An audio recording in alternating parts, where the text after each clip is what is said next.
Welcome to the Mini Book Podcast, African American Books Edition. It's great to be here. Today, we are going to be looking at a really powerful piece of writing, one that I think challenges almost everything we think we know about history, resilience, and, well, survival. It really is. We're talking about the book We Refuse, A Forceful History of Black Resistance by Kellie Carter Jackson. A truly profound work. And, before we really get into it, we want to be transparent with you, our listeners. Of course. We thank you for listening, and please consider subscribing for future content.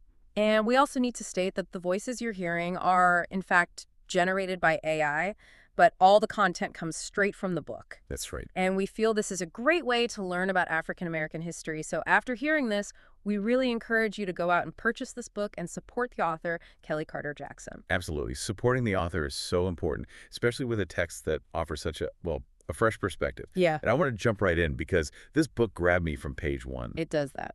It doesn't start with some dry statistic or, a broad historical timeline. It starts with a story, a personal story that is honestly hard to shake. It's about the author's great-grandmother, a woman named Arnesta. And it's such a harrowing story, but it's so crucial. It really sets the stage for the entire argument of the book. It just frames what refusal actually looks like in practice. It takes it out of the abstract. Exactly, and puts it right into the flesh and bone of a family history. So let's set the scene. We are back in 1915, rural Alabama. Arnesta's just a child, maybe 9 years old, and she does what any kid playing outside does. She steps on a rusty nail. An accident. Common enough accident, especially back then. Right. Today, that's a quick trip to urgent care, a tetanus shot, maybe a Band-Aid. But for a black child in rural Alabama in 1915, that could be a death sentence. A life or death situation. An infection sets in, lockjaw. Her mother, Mary, is absolutely terrified she's going to lose her child.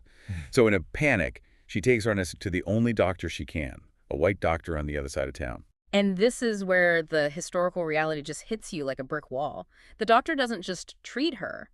He sees an opportunity. An opportunity to exploit her. He makes an offer. A transaction. It's chilling. It really is. He tells the mother, I'll cure her. I can save her. But there's always a but. If I do, she has to live with me and work for my family for the rest of her life. And let's be really clear what that means. He wasn't asking for a housekeeper. He was demanding ownership of a 9-year-old child. It's a life of servitude. A life of servitude, domestic labor, and, let's be real, given the power dynamics of 1915 Alabama, almost certainly sexual exploitation. He was asking the mother to sell her child into a new form of slavery. Just to save her life. It's sickening. And the mother, Mary, she's so desperate.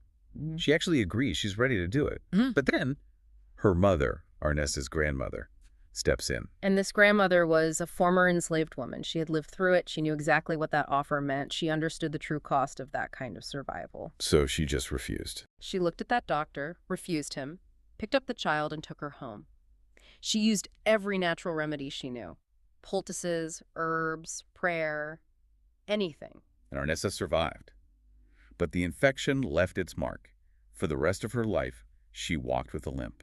And that's the hook. That is the whole frame. Carter Jackson says the choice wasn't between health and sickness. It was between a life in bondage or, as she puts it, refuse and limp. Refuse and limp. That phrase just. It anchors the entire book for me. It suggests that resistance isn't always clean. It's not a fairy tale. It leaves a mark. Precisely. The limp wasn't a sign of weakness. It was physical evidence of her freedom. It was the cost of saying no. And that brings us to the core argument of the book. Right, because we had this very narrow view of black resistance in America. We think of marches, speeches. Nonviolence, MLK. We have this sort of sanitized version of history, the turning the other cheek narrative. We're taught that the right way to resist is to be noble and suffer quietly. Exactly. And Carter Jackson says, look, nonviolence is a valid tool, but it is not the only tool. In fact, she unpacks 5 specific tools that Black people have used for centuries to survive and resist. Okay, so let's get into them. What are the 5? They are revolution, protection, force, flight, and joy. So let's unpack these, starting with the first one, revolution. I think most people hear that word and immediately think of 1776, war, guns, storming the gates. And it can involve that, for sure. But the book asks us to look deeper at what a revolution actually produces.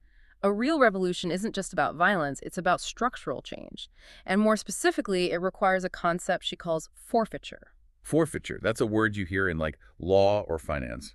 What does it mean here? It means the people in power have to give something up. They have to lose something. Wealth, land, power, status. It's not just about asking them to be nice, it's about overturning the table. And she makes a really fascinating comparison to prove this point. The American Revolution versus the Haitian Revolution. Yes. This was a huge aha moment for me, too. We celebrate the American Revolution as this pinnacle of liberty. But the book just flips that script. It does. Think about it. The American revolutionaries were fighting for freedom from Britain, chanting, "Give me liberty or give me death," all while owning enslaved people. The irony is staggering. Their revolution was incomplete. It was a transfer of power from British elites to American elites. They didn't have to forfeit their power over Black lives. The hierarchy stayed. The slave owners became presidents. And you contrast that with Haiti. In Haiti, the enslaved people rose up for universal freedom. They beat the French, the Spanish, the British. That was a true revolution because it completely overturned the social order. The white slaveholders lost everything. Their power, their land, their ability to own people. That is forfeiture. So the American Revolution wasn't really that revolutionary if you were Black. Not at all. And the book highlights Crispus Attucks to really drive that point home. The first person to die in the American Revolution. A Black man. He was the first martyr for American liberty, sparking a war for a freedom that he himself would never have been granted. It just shows how Black people have always been pushing for the ideals of democracy, even when the country wasn't ready. So that's revolution. It's about changing the structure. Let's move to the second tool. Protection. This feels different. Revolution feels like offense. Protection feels more like defense. That's a great way to put it. Protection is a reflex. It's about shielding the vulnerable when the law refuses to do it. And this is where the book really highlights the role of Black women. Right. History usually paints men as the protectors. But Carter Jackson shows us that women were fiercely protective, often armed, and ready to defend their communities. And there's an incredible story that illustrates this, the Christiana resistance of 1851. I hadn't heard of this before, but it sounds like something out of a movie. It's a key moment before the Civil War. So you have a slaveholder from Maryland, Edward Gorsuch. He hears that 4 men who escaped his plantation are in Pennsylvania, so he gets a federal marshal and a warrant. And they just show up at the house expecting everyone to surrender because they have a piece of paper. The Fugitive Slave Act. Exactly. But the people inside refuse to recognize that law. And this is where we meet Eliza Parker. She's in the house. When the slaveholder arrives, she doesn't hide. She goes to the window and blows a horn. Signaling for backup. For the Self-Protection Society. This was organized defense. And the marshal threatens her, says he'll shoot her, but she keeps blowing that horn. And neighbors come running, men and women armed with guns, clubs, corn cutters, whatever they could find. And a shootout ensues. It does. And Gorsuch, the slaveholder, is killed. But here's the detail the book notes. After Gorsuch was down, it wasn't just the men. The account says the women reportedly put an end to him. Wow. That completely shatters the image of the passive woman fainting in the corner. Completely. They were active participants in lethal self-defense. Protection is about drawing a line and saying, you will not cross this. And this idea of protection continues all the way into the 1960s with groups like the Deacons for Defense. Yes. We always see the photos of civil rights marchers being nonviolent. But what the cameras often missed were the Deacons for Defense. Black men with guns, standing guard, protecting the marchers from the KKK because they knew the police weren't going to. It's that practical reality. I need to survive the night to protest again tomorrow. Which leads us right into the third tool, force. Now, this one might be the most controversial. How is force different from violence? This is a crucial distinction the author makes. In this context, violence is the tool of the oppressor. It's used to harm, to subjugate. But force, she argues, is the energy used to arrest that violence. Arresting the violence, literally stopping it in its tracks. It's a remedy of last resort. It's not about revenge, it's about stopping the harm. And there's an amazing story about a young woman named Carrie Johnson during the Red Summer of 1919. A terrifying time. White mobs were attacking Black neighborhoods all across America. In Washington, D.C., a mob, which included police detectives, broke into the Johnson family's home. And Carrie is just 17 years old. She's upstairs. She's hiding under her bed. A white detective, a man named Harry Wilson, bursts into her room with a gun. And what does she do? She shoots him. She kills him. A 17-year-old Black girl in 1919 shoots a white detective. You'd think. That she'd be lynched on the spot. But that's the incredible part. She claimed self-defense. And because the mob violence was so out of control, she was actually cleared of all charges. Her act of force stopped the violence. It did. And it became a rallying cry.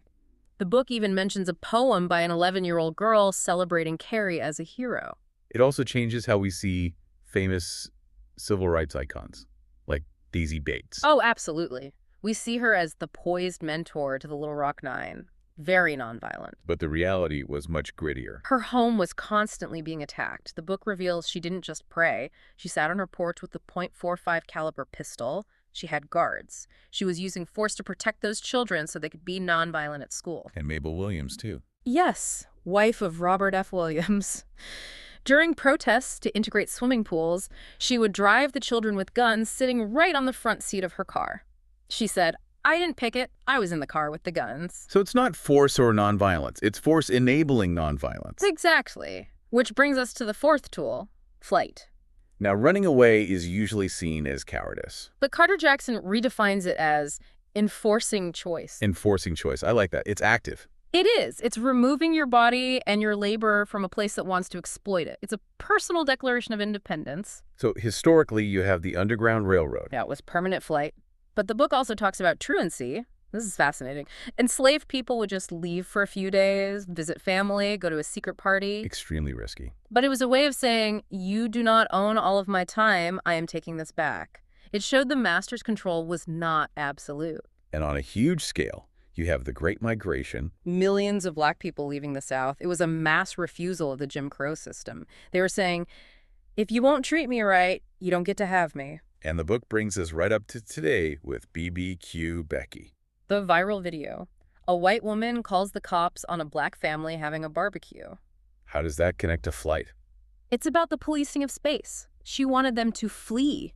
By staying, by refusing to leave, the family was flipping the script. It's about controlling your own location. That control over one's own body seems to lead us to the final tool. And it's maybe the most surprising one, joy. Joy. It sounds soft, doesn't it, after talking about guns and revolution, but the author argues it is the ultimate refusal. How is having a good time a form of resistance? Because the goal of oppression is to dehumanize you, to reduce you to your trauma.